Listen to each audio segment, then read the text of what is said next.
Real ఏంటి అంటే కొంచెం డిఫరెంట్ గా ఉంటదని మీరు పెట్టుకున్న పేరు, దానికి ఏమైనా బ్యాక్ స్టోరీ ఏమైనా ఉందా? స్కూల్ టైంలో, స్కూల్ తర్వాత ఏమైందంటే చాలా మంది ఫేక్ ప్రొఫైల్స్ యూజ్ చేసి నా ఫోటో పెట్టారు. ఆ టైంలో అందరూ ఒఫిషియల్ పెడుతున్నారు. ఆ టైం నేను యాక్టర్ కాదు, సో నేను ఒఫిషియల్ బావద్దు అని రియల్ పెట్టేశాను. తర్వాత నా పేరే రాశి రియల్ అయింది. అందరూ నన్ను బయట కూడా రాశి రియలే పిలుస్తారు. అది నేను ట్రై చేశాను చేంజ్ చేయడానికి, ఇన్స్టాగ్రామ్ యాక్సెప్ట్ చేయట్లేదు. ఏం చేయాలి ఇప్పుడు? రాస్తాను రియల్ అని కూడా పెట్టు. నేనే నా ఫ్యాన్ పేజ్ కూడా పెట్టుకుంటా పక్కన, రాస్తాను నన్ను రియల్ అని చెప్పి. రాస్తాను గారు సార్, అంటే కొంతమంది ఫ్యాన్స్ ఇప్పుడున్న సిచ్యువేషన్స్ లో కొంతమంది హీరోల కంబ్యాక్ కోసం వెయిట్ చేస్తున్నారు. సో వాళ్ళలో మీరు ఒకరు. సో ఏంటి 5 మినిట్తో మీ ఫ్యాన్స్ కి ఇది ఒక కంబ్యాక్ సినిమా? రియలీ వస్తుంది. మేమైతే చాలా కాన్ఫిడెంట్ గా ఉన్నాం. అండ్ చెప్పే కదా, మేము ఏదో కంప్లీట్ గా ఒక అంటే ఏదో అద్భుతం చేసాము ఇవన్నీ కదండి. సినిమా కూర్చుంటే 2.5 hours హ్యాపీగా ఎంజాయ్ చేస్తారు. And it's crime comedy. ఏదో కామెడీ సీన్ పెట్టాలని చెప్పి కామెడీ సీన్ పెట్టేసి అలా ఉండదండి. మొత్తం సినిమా అంతా కూడా అంటే కథతో పాటే నడుస్తుంటుంది. నువ్వు ఇంకా రియల్ దగ్గర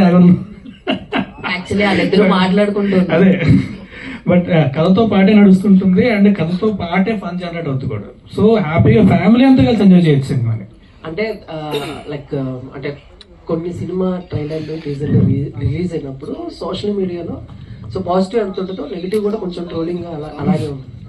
సో అంటే మీ సినిమా నేను అంటలేదు, బట్ బయట జరిగే వాస్తవం ఏంటంటే ఇంకా పాన్ ఇండియా లెవెల్లో మంచి కాంటెంట్ ఇస్తున్న టైంలో మళ్ళీ అవే మూసబద్ధతిలో కథలు, అవే రొట్ట సినిమాలు ఎందుకు తీస్తున్నారు అని ఒక టీజర్ ట్రైలర్ చూసి ఒక ఒపీనియన్కి వచ్చేస్తున్నారు. సో అలాంటి వాళ్ళకి ఏం చెప్తారు?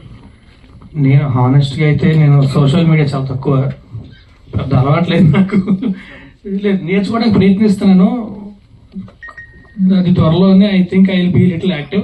But see, opinion is always opinion. Everybody will have their own opinion కదా. So it's up to them. నచ్చిన వాళ్ళు నచ్చుతుంది, నచ్చిన వాళ్ళకి నచ్చదు. ఇప్పుడు ఫర్ ఎగ్జాంపుల్ 10 మందికి నచ్చింది, ఒకళ్ళు నచ్చలేదు అంటే నీకు ఎందుకు నచ్చలేదు మనం క్వశ్చన్ చేయలేం కదా. ఎవరి ఒపీనియన్, ఎవరి టేస్ట్ వాళ్ళది ఉంటుంది అంతే. సో సినిమాలో ఒకటేనా, దాని గురించి కూడా ఇంకేమైనా ఆలోచిస్తున్నారు? ఏది? పెళ్లి గురించి. పెళ్లి గురించి ఏం ఆలోచించట్లేదండి. నేను సినిమాలు చేసుకుంటా అంతే. శేఖర్ చంద్ర గారు, మీరు ఏమైనా చేసుకుంటాను అంటే కానీ పెళ్లికి వద్దామని ఆలోచిస్తాను. శేఖర్ చంద్ర గారు, మైక్ పాస్ చేయరా రాజు గారు. సార్ మీ ఇద్దరు కాంబినేషన్ లో back to back.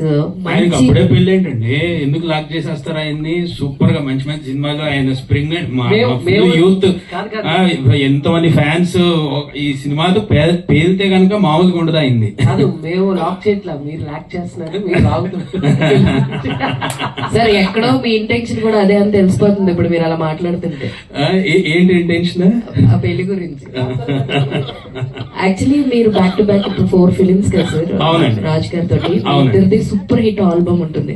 So once again అంటే మీ ఇద్దరు కాంబినేషన్స్ అసలు డిఫరెంట్ వైబ్ ఉంటుంది జనాలందరూ కూడా. ఈ 5 మినిట్ తో ఎలా ఉండబోతుంది, ఆడియన్స్ కి ఏం చెప్తారు?